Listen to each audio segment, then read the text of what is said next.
अस्सलाम वालेकुम वरहमतुल्लाह। दोस्तों, आज की वीडियो में मैं आपको यौम अरफा से मुतल्लिक़ कुछ अहम बातें बताऊंगा। सबसे पहले तो ये बताऊंगा कि यौम अरफा कब होता है, यानी हर साल के अंदर आपको कैसे पता चलेगा कि आज यौम अरफा है। फिर उसके बाद ये बताऊंगा कि यौम अरफा को यौम अरफा क्यों कहते हैं।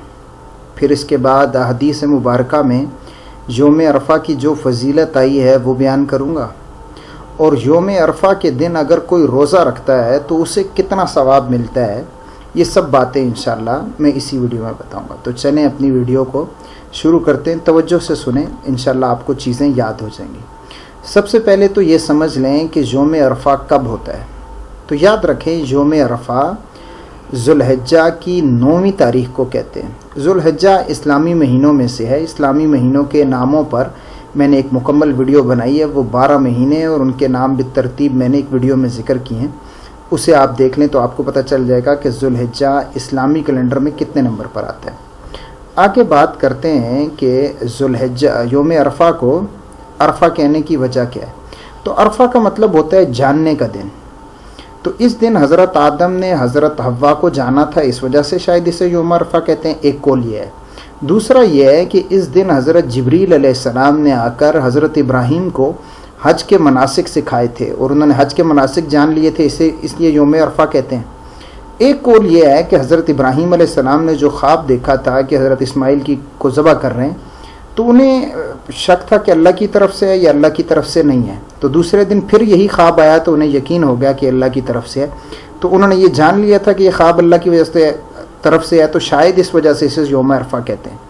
और चौथा कौल यह है कि इस दिन हाजी जो हैं वो अरफात में क़याम करते हैं, शायद इस वजह से इसे यौम अरफा कहते हैं। तो ये चारों वजूहात थी जो मैंने आपके सामने बयान कर दी। अब आगे चलते हैं कि यौम अरफा की फजीलत क्या है। तो याद रखें कि हदीस मुबारका में इस दिन की बड़ी फजीलत आई है।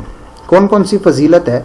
सबसे पहली फजीलत तो ये है कि अल्लाह के नज़दीक यौम अरफा से बढ़कर कोई फजीलत वाला दिन नहीं है। यानी अल्लाह के नज़दीक इसकी अहमियत बहुत ज़्यादा है, इसकी फजीलत बहुत ज़्यादा है। इसीलिए रसूल अकरम सल्लल्लाहु अलैहि वसल्लम ने हदीस में यह फरमाया कि इससे बढ़कर कोई फजीलत वाला दिन नहीं है।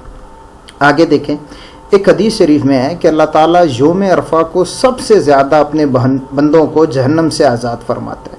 यानी इस दिन अल्लाह की रहमत जोश पर होती है और वो अपने बंदों को जहन्नम से निकालता रहता है। और जितने इस दिन जहन्नम से आज़ाद होते हैं, इतने किसी और दिन नहीं होते। अगली हदीस देखें, इस दिन अल्लाह ताला फरिश्तों के सामने अपने बंदों पर फ़ख्र फरमाता है कि ये देखो फरिश्तों, तुम कहते थे कि इन्हें क्यों पैदा कर रहे हो, इन्हें क्यों ज़मीन पर अपना खलीफा बना रहे हो।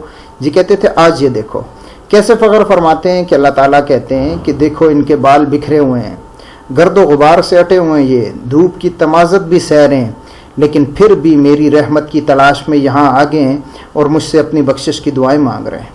तो अल्लाह ताला इस दिन फ़ख्र फरमाते हैं जो लोग हज पर होते हैं और अरफात में जमा होते हैं। तो अल्लाह ताला हम सबको ये दिन देखना नसीब फरमाए।